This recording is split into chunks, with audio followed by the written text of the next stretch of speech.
The stem of my champagne flute trembled between my fingers, but I told myself it was the air conditioning, not my nerves. The Langford estate gleamed around me crystal chandeliers, gold-leafed mirrors, and at least 3 live violinists tucked into corners like luxury furniture. Everything looked exactly as I remembered, which only made it worse. Celeste was radiant under the garden lights, laughing beside her fiancé as the guests swirled around them. Someone brushed past me with a tray of crab cakes I couldn't bring myself to touch. I shifted further behind a ficus near the terrace doors, hoping no one would notice I hadn't made the rounds. I knew how this story went. I'd lived it before, just not this loud. My father tapped a silver spoon against his glass. The room quieted with practiced elegance, all eyes trained on the marble dais where he and my mother stood beaming. I stepped back, just enough to see but not be seen. "We're so proud to announce," my father began, voice smooth and commanding, "that Celeste and Nathan will be receiving a small engagement gift to start their lives together." He paused for effect. "A contribution of $1.5 million toward their first home." Gasps, then polite applause. My heart dipped, then steadied. Of course. It wasn't the amount that stung, it was the ease with which it was given, as if she'd simply earned it by existing correctly. But then he turned his gaze across the room, landing on me like a spotlight. "Of course," he said, chuckling as though letting the audience in on a private joke we wish we could give equally to both daughters. But, well, not everyone chooses a path worth investing in. A few guests laughed unsure. Others looked down. The champagne in my glass tilted. I was still smiling, I think. Somewhere inside, something split, and then I felt it. A look. From across the room, past the noise, past the hurt. Grandma Ruth. Her eyes didn't flinch. They held steady, and in that stillness I felt the first crack of something else entirely, something that would not break but open. The first time I realized I didn't shine the way Celeste did, I was 8. She had just won the county spelling bee, her photo in the town paper with a gold ribbon pinned to her dress. That same week, my watercolor of the backyard roses was selected for display at the elementary school office. I showed it to my mother during breakfast, heart-thudding fingers smudged with leftover paint. She smiled absently and said, "That's sweet Ivy." "Celeste, do you want to read your thank you speech again?" That was the rhythm. Celeste dazzled. I hovered quietly at the edge of attention, collecting moments that felt like victories but were never called that out loud. She brought home trophies. I brought home drawings. She took French lessons, joined student council, captained the debate team. I spent afternoons in the garage studio I'd set up with Grandma Ruth, an old easel, a borrowed fan, and a plastic drawer full of brushes. My parents called it a phase. At 12, I won a regional art contest. They sent me a certificate with gold foil. It sat untouched on the kitchen counter for 2 days until Ruth finally framed it herself. "She has something they forgot how to value," she murmured to no one in particular as she hung it above her fireplace. Ruth didn't clap the loudest or insist I prove anything. She just paid attention.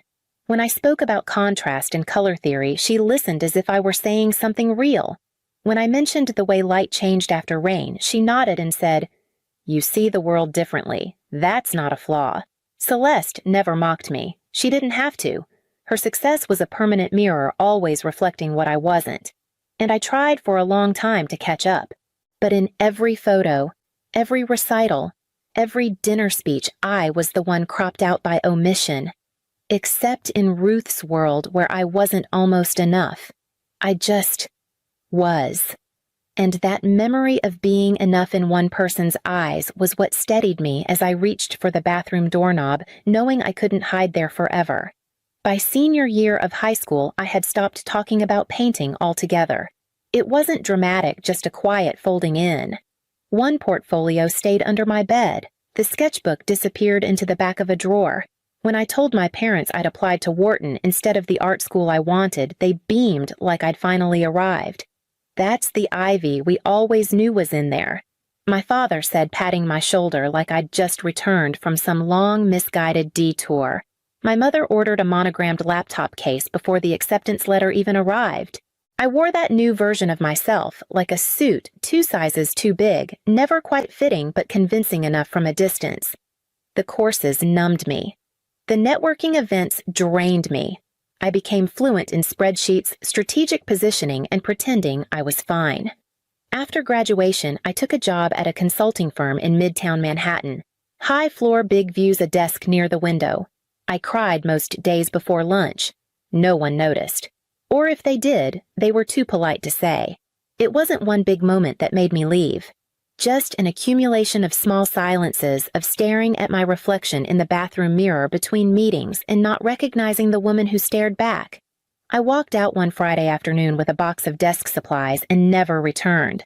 I didn't even tell my parents until weeks later. They thought I was taking time to pivot. That was their word for anything outside their understanding. What I did instead was enroll in evening art classes at a nonprofit downtown. I rented a cramped walk-up in Ridgewood and started sketching again, first awkwardly, then with growing urgency. The joy didn't come all at once, but something like breath did. Eventually, I launched a weekend art program for neighborhood kids who couldn't afford studio classes. We worked in parks' basements, borrowed spaces. They brought wild colors and no rules. It was chaotic and beautiful. No, I wasn't making much money. My parents called it playing teacher. But every time a kid handed me a picture they were proud of, I remembered who I had been before I was trying to be someone else. And that's who I packed in my suitcase when the invitation to Celeste's engagement party arrived.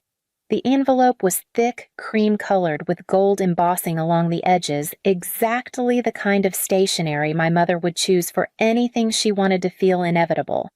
It arrived on a Tuesday, wedged between a utility bill and a reminder about my dental cleaning.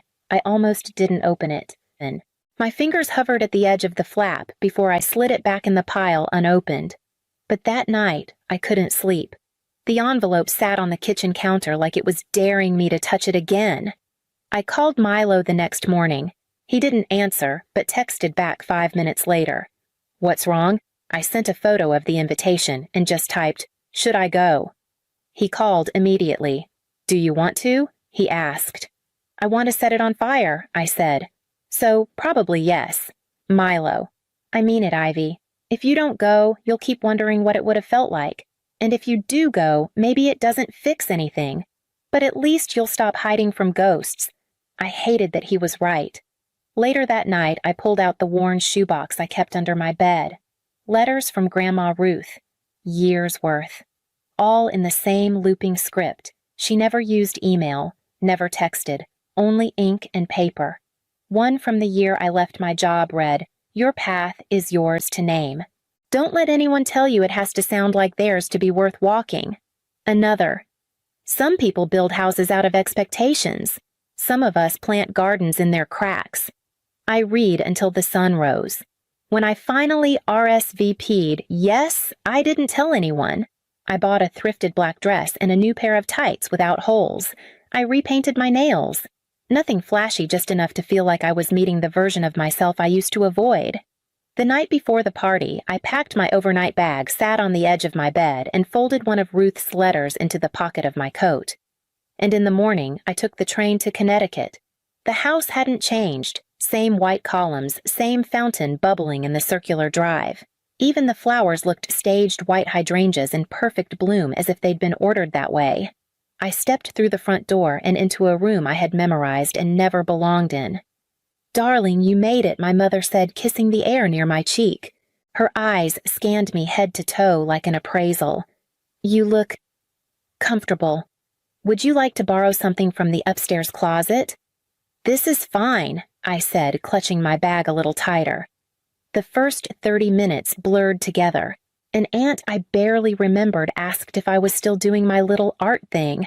Someone else mistook me for a cousin's nanny. Every conversation ended with a polite pivot to Celeste's success, as though the script had been written in advance. I found a place near the corner of the ballroom beneath a sconce that didn't flicker. I watched Celeste float across the room like she was made of light, every movement graceful, every compliment deflected with practiced humility.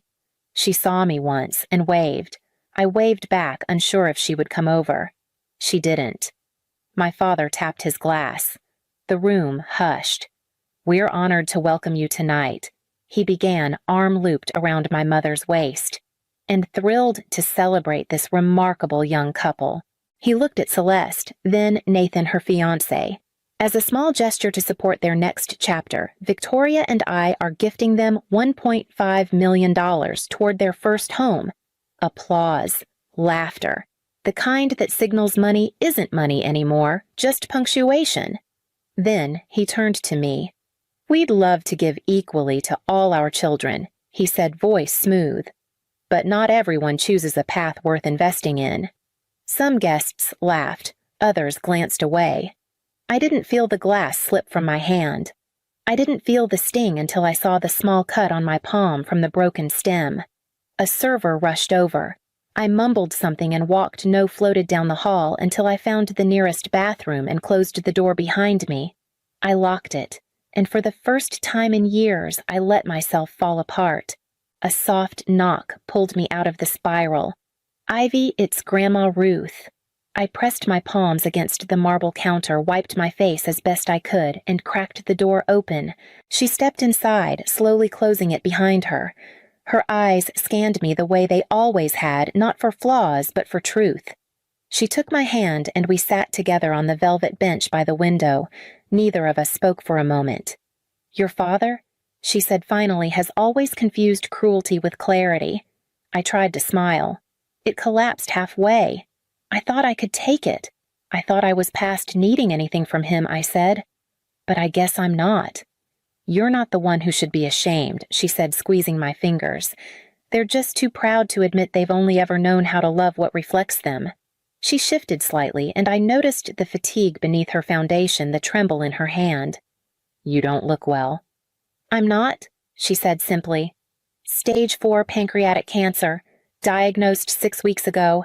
They've given me months at best." My breath caught. "Why didn't you tell me?" "Because I didn't want to waste what time I had with tears. I've been preparing instead. For tonight. For what comes next." She reached into her handbag and pulled out an envelope. I recognized the lawyer's seal. "Your grandfather left more to me than anyone realized. Investments, property, assets your father assumed were part of the trust. I kept them separate. Quiet." I stared at her. "I changed my will.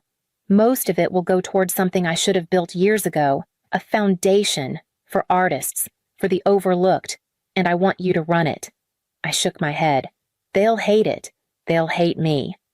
"Let them," she said, her voice firmer than it had been all night. "Tonight I'm going to make an announcement. And I want you standing beside me when I do." I didn't answer right away, but I didn't say no. She stood slowly offering her hand. "Shall we?" she said. And together we stepped back into the noise. The ballroom had returned to its polished hum. Laughter floated over string music. Plates clinked. My father held court near the champagne fountain, Celeste beaming at his side. No one noticed as Grandma Ruth stepped onto the small platform where the string quartet had been playing earlier. But the moment she spoke, the room shifted. "If I may," she said gently but clearly, "I'd like to offer a few words." Chatter tapered. Eyes turned.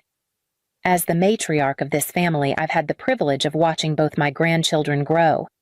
You've heard enough tonight about business deals and polished resumes. Now let me tell you about something different. She found me in the crowd. My granddaughter Ivy has built a community art program in Brooklyn that reaches children who otherwise might never hold a paintbrush. She teaches them to see beauty where others overlook, to find voice where others have been silenced. The room was still. She's done this without applause, without resources, and without recognition. Until now. My father took a step forward, but Grandma Ruth didn't flinch. "I'm proud to announce the formation of the Ruth Langford Foundation for Creative Access with an initial endowment of $15 million. Ivy will serve as director. The foundation will support arts education across underserved communities in New York." A few gasps, a few wide eyes. My mother's glass hovered mid-air, and because legacy, Ruth added, should be measured not in status, but in impact. She stepped down without waiting for applause, took my arm as though nothing extraordinary had happened, and walked with me into the silence. We slipped into the hallway, away from the stairs and whispers, Ruth leaning lightly on my arm. My heart was pounding, not with fear, but something sharper, like release. I've waited years to say that, she murmured. Before I could respond, Celeste appeared at the end of the hall. Her heels clicked softly as she approached, her expression unreadable.